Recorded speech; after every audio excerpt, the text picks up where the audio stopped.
Pemerintah Kabupaten Pemalang melalui Dinas Kesehatan berupaya melakukan penurunan angka stunting.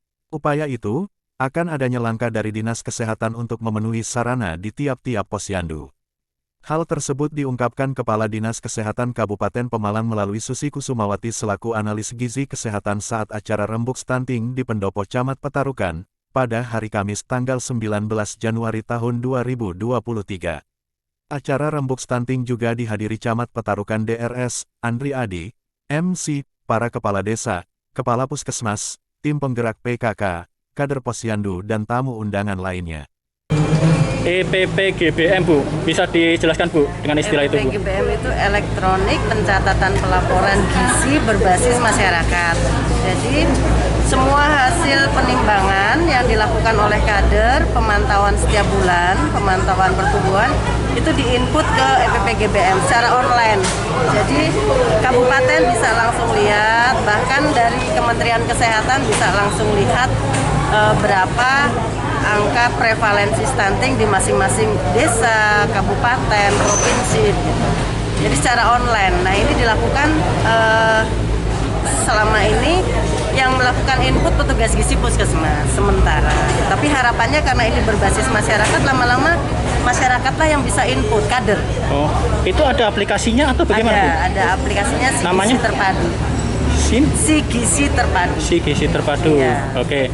Tadi ibunya sempat memaparkan di Pemalang ini targetnya 2024 ya. 9,5% ya. Bisa diiniin Bu.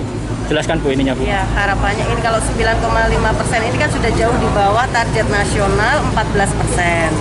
Kalau kita kebetulan menggunakannya EPPGBM, angka kita di tahun 2022 9,84. Jadi masih perlu kerja keras. Gitu. Namun memang dari pusat Kemenkes itu menggunakannya SSGI, hasil survei status gizi Indonesia. Jadi mau pakai EPPGBM boleh, mau pakai SSGI boleh, dengan catatan kalau kita mengukur tren itu pembandingnya harus sama. SSGI setiap tahun. Kemudian kalau EPPGBM setiap tahun, seperti itu. Jadi mana yang mau digunakan?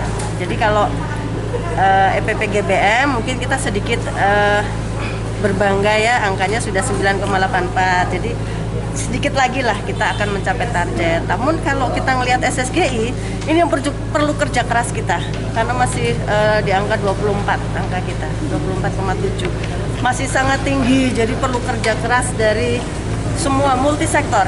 Stunting nggak bisa hanya dinas kesehatan saja, nggak bisa hanya jajaran kesehatan saja. Kalau kita hanya nyumbang 30% intervensi spesifik, tetapi justru sensitif yang 70% ini yang di luar jajaran kesehatan, itu yang justru lebih besar. Makanya di sini perlu rembuk stunting.